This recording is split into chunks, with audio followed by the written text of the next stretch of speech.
It's Cornhusker Connection. I'm Brandon Shanahan, joined as always by Tyler Sprinkle.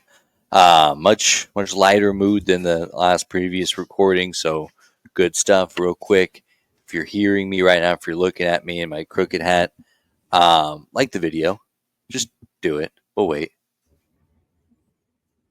I mean, it doesn't take that long. But I hope you did it then, or you can do it now. It's fine. Or if even if you don't like the show, just tell us that you don't like it. It doesn't matter. YouTube doesn't know the difference. It helps us out. Mhm. But now that that's out of the way, how are we feeling? Free. I feel free. Oh my gosh, it was such a beautiful day on Saturday. Just in the sense that it never felt close. I disagree. You think so? I was like, holy shit, we just drove down and scored a touchdown. Like, holy shit, like we're in a good spot. And then they drove right back down and scored. Yeah. And I was like, Yeah. oh no. Okay. And Yeah. Right. then Bonner fumbled, and I'm like, here we go. There we go. Yeah. You're right.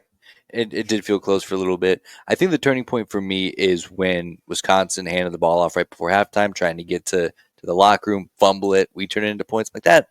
That's what happens when we have the football. We do that. Yep.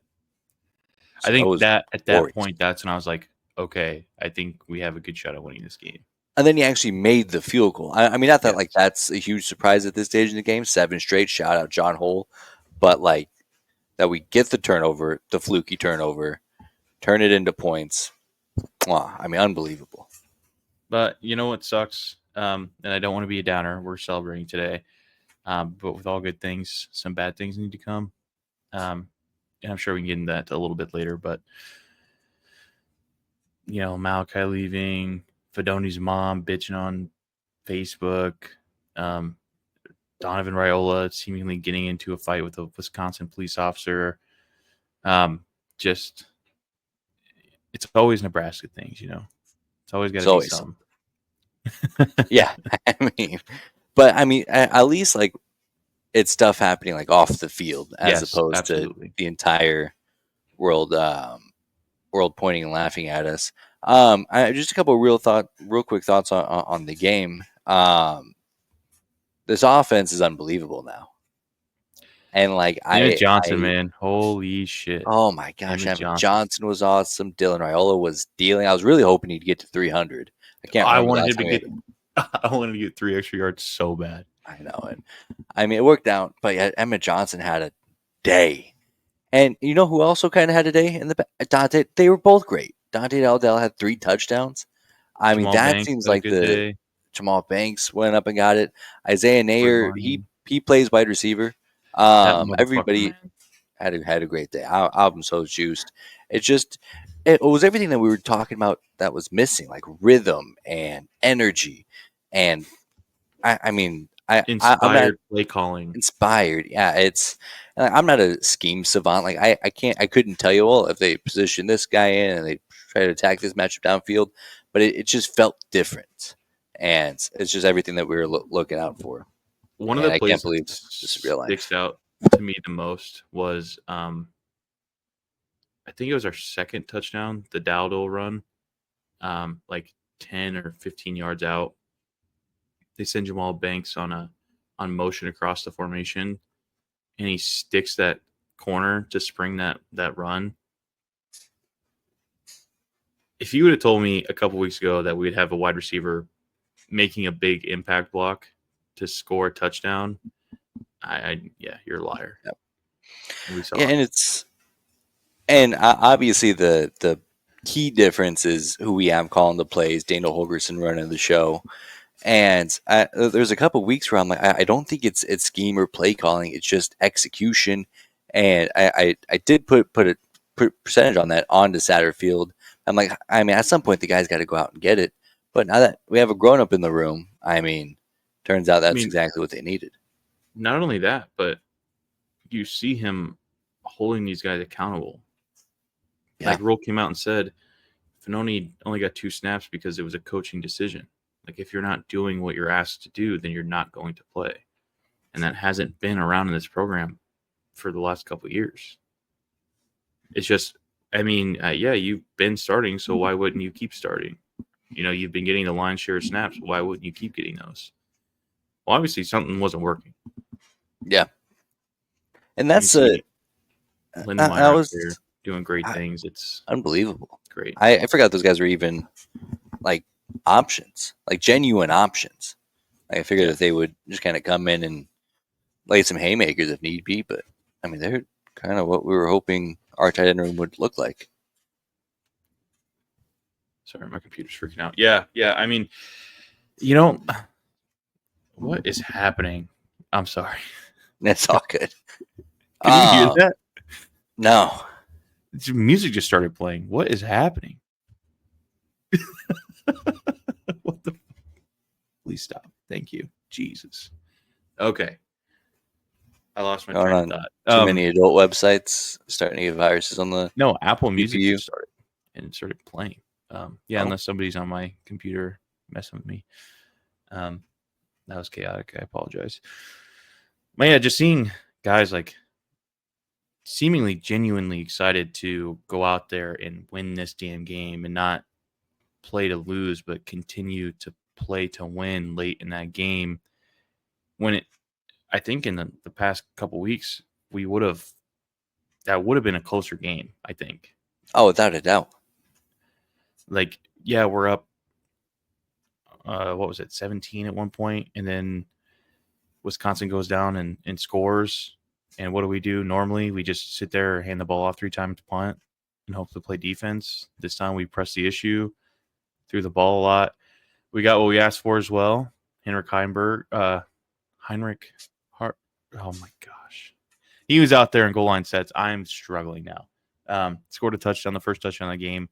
Everything we were asking for. Dana must have been listening to the pod. Shout out Dana. Things were great, man. Things were awesome. It was a great game to watch. Heard me rant about Heisman Harburg and like, oh, you know what? Maybe I'll give that a go. Yeah. He did. It worked out. He's awesome. Especially, so I was really disappointed in our defense for a lot of that game. But today Rule came out and said that, what was it, the flu and strep throat were running around. So I guess that makes a little more sense on why some of the guys on defense were really flat. I didn't know this until the game, but Tommy Hill was shut down. I had no idea. Yeah, that's disappointing. And I mean, because when he came back, especially against USC, he didn't look good at all. And I mean, with the foot injury, like Tommy Hill versus Colorado versus Tommy Hill versus UCLA, very different player. And the only thing that's really changed is that foot injury. Like, I saw a couple of clowns on Twitter dogging him for effort. I'm like, I don't think that's it. I don't think that's it. I was disappointed to hear that he is shutting it down for the season or for like the remainder of the year. Because I was kind of hoping. I mean, with the bowl game, you get those extra couple of weeks, but then at that point, he's probably dialed in on draft stuff, and I can't blame him too much for that. I mean, do you think he's still going to was, leave this year? I think so. I mean, does he? Yeah, he's definitely gone. I don't know, man. When you get everybody talking about how he's going to be graded first round, maybe early second round, and then to be hurt most of the season and not play as well. I don't know. I don't know if he leaves. I mean, maybe he leaves Nebraska, but maybe he stays in college another year. I'm not sure. Yeah, I mean, he's a senior. He is? I thought he was a junior. No, he's a senior. So I think he would still have 1 year because it looks like he's played 4. So I think the COVID year? I mean, the COVID year, I think. But yeah, I mean, I hope he's not with the program because he's getting draft prep. Yeah. I mean, yeah, I guess I thought he was a junior. Yeah, I mean, wish him all the best then. Yeah, for sure. Final thoughts on Wisconsin, because we do have a lot I want to get into as far as the upcoming week and whatnot. Just want to emphasize your point. It did feel different because of like the offense never let up one time. I mean, even when they had success against teams like Colorado and even UTEP and Northern Iowa, like they got to that point and then they really just kind of kicked it in cruise control, which is fine when you're up 4 touchdowns at halftime, I suppose. But at the same time, it's like let's keep our foot on the gas. Like, and Yeah. also this is a team that's beaten us 12 straight years or something. Like, let's run them out this fucking building. Yep. And they did. They did just have 44 points. That's unbelievable. Yeah, that was awesome. That was absolutely sick to see. By the way, I will say Alabama though, didn't put 44 points on them. Oregon didn't put yeah, up 44 points on them. I mean, this isn't. I mean, it's not the Wisconsin of old, but that's pretty good company. absolutely. I do want to give some props to Wisconsin as well. That quarterback that they had playing, he might be an issue. Kind of balled out. Yeah, he looked really really good. It's kind of like I hated watching him dice it up, but I don't know, man. Pretty fun to watch him play. So, um, hopefully he's not that good, so that way we don't have to deal with him too much. But And I wonder how much of it is good and how much of our secondary is just getting exposed on a regular basis. Because, like you said, the defense was a real disappointment. Like, there's so much good that came from this game that it's easy to kind of overlook the defense. And I mean, they gave up nearly 300 yards to this guy, and like you said, he looked great, but also QB2 to Tanner Mordecai. Was he their starter this year? no way, he's still there. Who was it? No. Well, who? So QB2 to that guy, Mister First Name Last Name. I mean, just to kind of put in perspective how, and I mean, I granted, I said the same thing about Luke Altmaier, and like he's not a world burner. Curtis Rourke got exposed against Ohio State when he played a really good defense. I'm kind of just oddly enough, the only quarterback that didn't look good against Nebraska was Shedeur Sanders, so that's cool. I like that. Well, a few more. There were a few more. I suppose, but yeah, it's funnier that way. Like we get torched by Luke Altmaier and Diego Mavia. I'm trying to think of who's UCLA's quarterback. Some generic NPC name too. Oh, Miller Moss, Miller. but No. he didn't start. Yeah. Yeah. Just we are in shambles tonight. Yeah. Recording late, by the way. Just want to make that known. Yeah, So locked in. But yeah, the defense is a problem. And like luckily where Iowa's strengths are isn't where Nebraska's weaknesses per se. mhm. But I also saw this team lose to Deacon Hill last year. So God, yeah.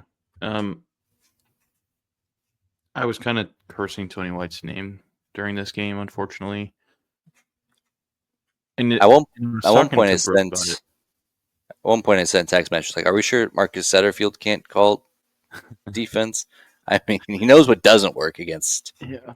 So Yeah, I was talking to Brooke, and it's not necessarily the way that we start in games; it's that we don't adjust when things are going wrong or at halftime. yeah, And we seemingly did that this week, which is fun. Um, I don't know. I don't want to sit here and say everything's right in the world for Nebraska, but this week was a great first step into getting a lot of monkeys off our back.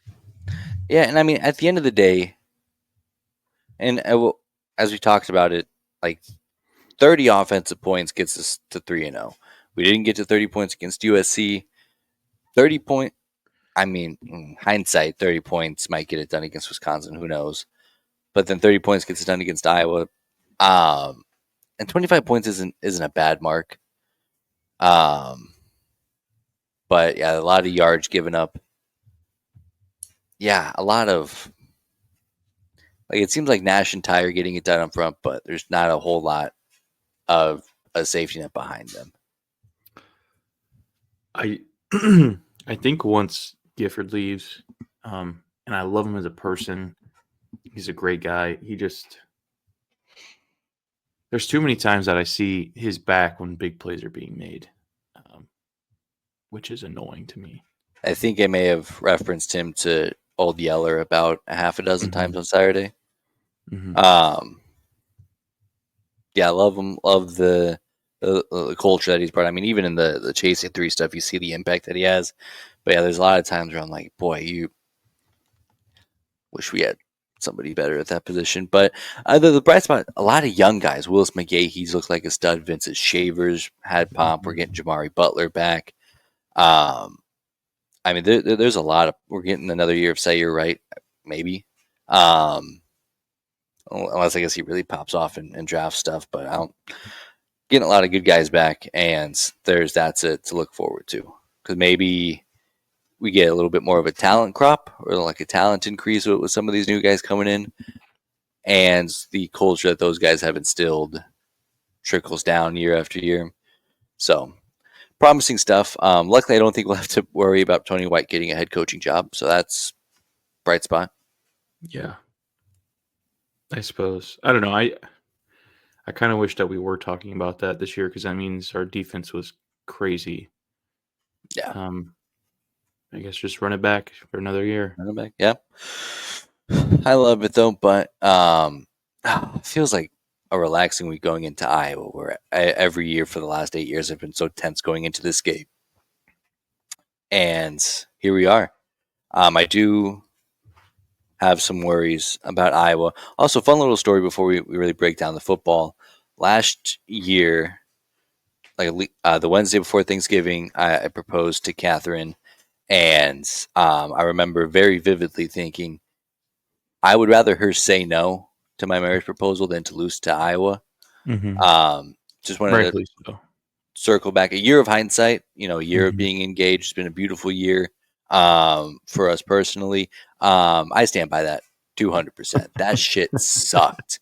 And I'll tell you how bad it sucked. Also, on Black Friday, I had to go into emergency surgery. Was it in the ER until like 5 the next morning. And that still wasn't even the worst part of the day. That shit sucked. I hated that game. And I hate Deacon Hill. I hate Chuba Purdy for throwing that interception. Hope him and Malachi have a great time in Reno next year on the scout team. Um, God, I hate Iowa. Yeah. I don't remember. Did you tell me that you were in the ER that night? Maybe. I mean, I don't. I didn't like release a statement or anything, Sure. but I don't yeah, remember that. Huh. Well, I'm glad you made it out. I survived. Almost a year later, I'm glad that you made it out and you're here. So that's So, the goal: to watch Nebraska beat Iowa and to avoid the emergency room. yeah. Jeez, yeah. Yeah, but I mean, a lot of things